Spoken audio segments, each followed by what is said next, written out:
Hello everyone, मैं हूं आशीष कुमार और आप लोग देख रहे हैं ज्ञान ज्योति एसएस ट्यूटोरियल पे। तो जैसे कि मैंने आपको एक शाम को वीडियो प्रोवाइड करवाया था जिसमें मैंने बता रहा था कि किस चैप्टर से आपके प्रश्न आ रहे हैं नेवी एएमआर में। ठीक है, तो देखिए मैंने आपको बीमा से भी रिलेटेड संबंधित बताया था कि इससे भी आ रहे हैं प्रश्न और एसआई मात्रक से भी आ रहे हैं। तो बहुत सारे बच्चे का कमेंट आ रहा था कि सर जितने भी बीमा से रिलेटेड है प्रश्न उसको आप सर प्रोवाइड करवा दीजिए, क्योंकि हम लोग को पता नहीं कहाँ कहाँ से पूछा जा रहा है। ठीक है, और जितने भी एसआई मात्रक है उसको भी आज मैं क्लियर कर दूंगा। तो देखिए अभी तो यानी कि 12:44 हो रहे हैं, यानी रात हो रहे हैं 12:44।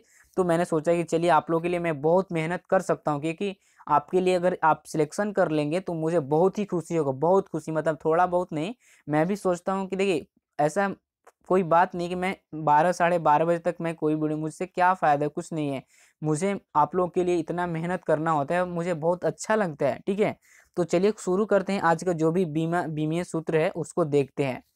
तो देखिए फर्स्ट में क्षेत्रफल का बीमीय सूत्र क्या होता है, तो इसका होता है M0L2T0। ठीक है, तो आप लोग देखते चलिएगा, जो भी मिस्टेक होगा मतलब कि उसके लिए सॉरी बोलूँगा। ठीक है, तो देखिए उसके बाद 2 नंबर क्वेश्चन कर है आयतन का बीमा। तो आयतन का जो बीमा होता है M0L3T0। ठीक है, उसके बाद देखिए थर्ड नंबर में है कि MLT-3T0। ठीक है, ये घनत्व का बीमा होता है। उसके बाद में देख लीजिए 4th नंबर क्वेश्चन विशिष्ट गुरुत्व का। तो इसका होता है M0L0T0 होता है गुरुत्व। ठीक है, विशिष्ट गुरुत्व का। उसके बाद में देख लीजिए 5 में है कि चाल का बताना है बीमीय सूत्र है। तो इसका होता है M0L-T-1। ठीक है, उसके बाद में 6 नंबर क्वेश्चन में है कि कर है कि वेग का बीमीय सूत्र यहाँ पे बताना है इसका। तो M0L-T-1 होता है वेग का बीमीय सूत्र। तो आप लोग याद कर लीजिएगा, मैं आपसे यही अनुरोध है कि कल के एग्जाम में आएंगे, बिल्कुल आएंगे, ये 4 शिफ्ट में तो जरूर आएंगे। ठीक है, अब देखिए 7 नंबर क्वेश्चन वेग प्रवणता का क्या होता है। टी होता है इसका M0L0T-1। ठीक है, अब देखिए 8 नंबर क्वेश्चन MLT-1 जो कि संवेग का होता है, ये बीमीय। ठीक है, MLT-1।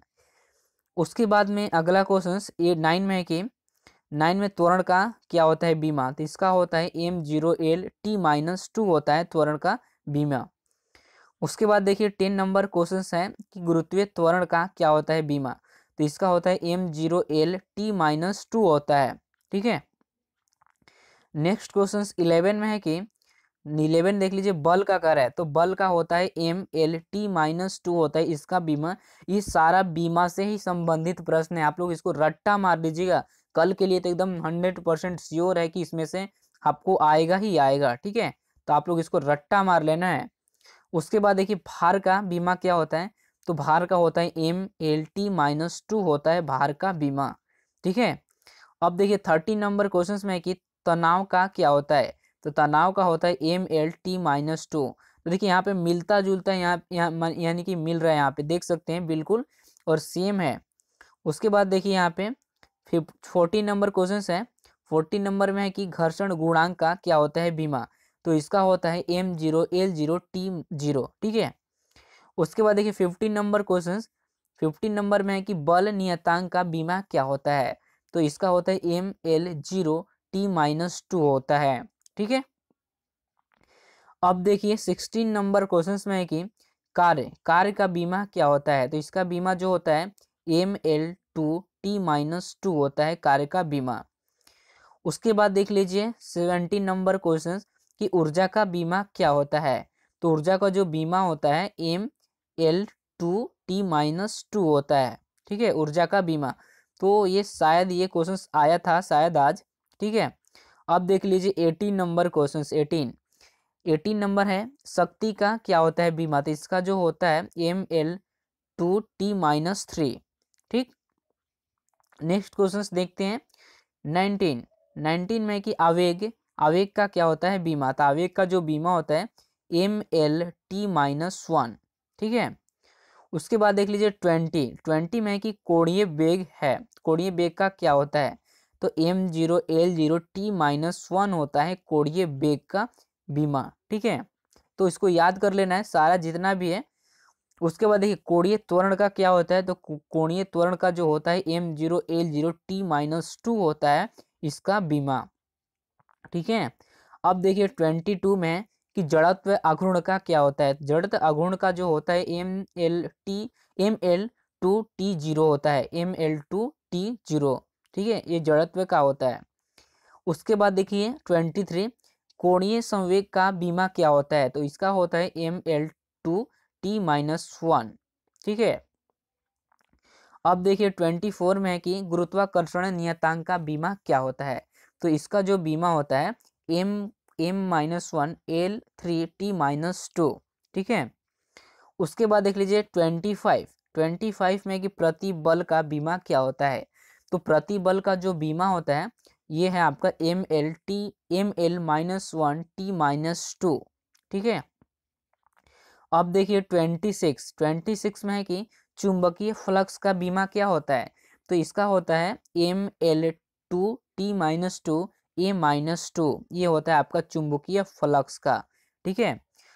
उसके बाद में 24 चुंबकीय प्रेरण का क्या होता है, तो इसका होता है mt-2a-1 होता है चुंबकीय प्रेरण का बीमा।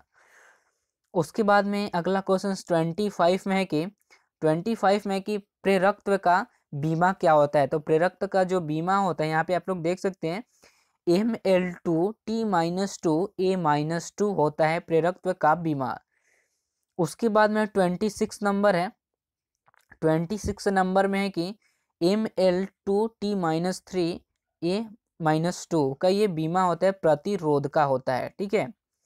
उसके बाद देख लीजिए 27, तो 27 क्या है, विभव विभवांतर का बीमा क्या होता है, तो इसका जो होता है ml2t-3 और a-1। ठीक है। यहाँ पे देख सकते हैं आप लोग को साफ साफ क्लियर एकदम दिख रहा होगा इतना बड़ा बड़ा। उसके बाद देखिए 28 नंबर क्वेश्चन कि करे गुप्त उष्मा का बीमा क्या होता है, तो गुप्त उष्मा का जो बीमा होता है m0l2t-2 होता है। ठीक है। ताप का क्या होता है बीमा, तो ताप का ओनली फॉर के होता है, आप लोग याद रखिएगा, कल ये आ भी सकता है। उसके बाद देखिए उष्मा का बीमा क्या होता है, तो उष्मा का जो बीमा होता है ml2t-2 होता है उष्मा का बीमा। ठीक है। उसके बाद देख लीजिए 31 में है कि विशिष्ट उष्मा का क्या होता है, तो विशिष्ट उष्मा का जो होता है m0l2t-2k1। ठीक है, ये आपका होता है विशिष्ट उष्मा का बीमा। तो देखिए बीमा से मैं फिर से बोल रहा हूँ कि बीमा को रट्टा मार लेना, एक नंबर जरूर आएगा। देखिए 32 है उष्माधारिता का बीमा क्या होता है, तो इसका होता है ml2t-2k-1। ठीक है, आप लोग देख सकते हैं बहुत ही अच्छे तरीके से यहाँ पे दे रखा है। उसके बाद देखिए 33 पृष्ठ तनाव का बीमा क्या होता है, तो पृष्ठ तनाव का जो होता है ml0t-2। ठीक है। उसके बाद देखिए 34 में कि सयांता गुणांक का बीमा क्या होता है, तो इसका जो बीमा होता है ml-1t-1 होता है ये सयांता का गुणांक का। ठीक है, बीमा। उसके बाद देखिए 35 में है कि यंग गुणांक का बीमा क्या होता है, तो यंग गुणांक का जो बीमा होता है ml-1t-2 होता है। ठीक है।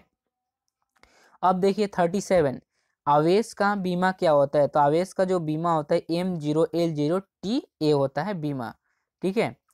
अब देखिए विद्युत यहाँ पे 38 में है कि विद्युत धारा का बीमा क्या होता है, तो विद्युत धारा का जो बीमा होता है वो I होता है। उसके बाद देखिए 39 में है कि दाब का बीमा क्या होता है, तो इसका होता है ml-1t-2 ये बीमा होता है दाब का। ठीक है।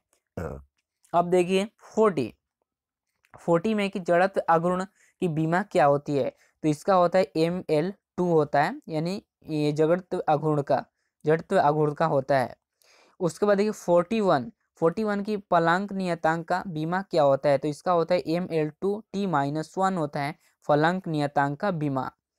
उसके बाद में 42 में कि घनत्व की बीमा क्या होता है, तो इसका होता है ml3, ये आपका घनत्व का हो गया। उसके बाद 43 लास्ट है जो कि कह रहा है आवृत्ति का क्या होता है, तो आवृत्ति का होता है t-1। ठीक है, तो ये हो गया आवृत्ति का, यानी कि 43 ही था जितने भी होते हैं आपका बीमा से संबंधित प्रश्न वह सारा 43 ही था। ठीक है, तो आप लोग इसको क्या करना है, रट्टा मार लेना है और रट्टा मार के आपको दिमाग में एकदम बैठा लेना है और बैठा के आपको जाना है। कहीं आप सकता है एकदम बिल्कुल है कि एक नंबर तो श्योर है, यानी कि फर्स्ट शिफ्ट या सेकंड शिफ्ट या थर्ड शिफ्ट या फोर्थ शिफ्ट में आ सकता है। ठीक है, लेकिन आएगा, ये कंफर्म है। ठीक है, तो बस यही कुछ आप लोगों को बताना था। और आप लोग जो भी कप विन ट्रॉफी से क्वेश्चंस नहीं देखे, मैं बार बार बोलता हूँ कि 1 नंबर फिनिश होगा, बहुत बड़ी बात होगी। कप विन ट्रॉफी से जाके कम्युनिटी टैब में भी मिल जाएगा, मैंने शेयर कर रखा हूँ, या आप लोग प्लेलिस्ट में ढूंढेंगे तो वहाँ पे मिल जाएगा। और उसके बाद मुद्रा से भी मैंने रिलेटेड संबंधित प्रश्न बना दिए, उसको भी जाके देख लीजिए। और ऐसा ही मात्रक का जो प्रश्न होगा वो मॉर्निंग में मैं आपको बनाऊंगा। ठीक है, यानी कि उसमें भी आपको लगभग मिलेंगे 48 से यानी 50 तक क्वेश्चंस उसमें भी मिल जाएंगे। तो आपको याद कर लेना है, क्योंकि उसमें से बहुत भी क्वेश्चंस आते रहते हैं। ठीक है, तो देखिए 43 में अगर आप लोगों को कोई डाउट हो तो कमेंट में पूछिए, मैं आपको जरूर हेल्प करूंगा। और कोई आपको सुझाव हो तो कमेंट सेक्शन में जरूर पूछिए। और जो भी आपका नेवी का ग्रुप था, वो एक बार फिर से मैं बता दूँ इस ग्रुप में कि वो मैंने बताया था कि वो ग्रुप मतलब कि परमानेंट नहीं था, लेकिन मैंने ऐसे ही बना दिया था कि नेवी का जब तक एग्जाम चलेगा चलेगा, उसके बाद वो डिलीट हो जाएगा ग्रुप। तो वो हो सकता है तो कल डिलीट हो जाएगा ग्रुप। और जो भी मेरा ज्ञान ज्योति एसिस्ट ट्यूटोरियल से ग्रुप है उसमें आप लोग जुड़ सकते हैं। वीडियो के डिस्क्रिप्शन में कल लिंक मिलेगा उसका। तो बस मिलता हूँ अगले वीडियो में, bye bye, take care, all the best.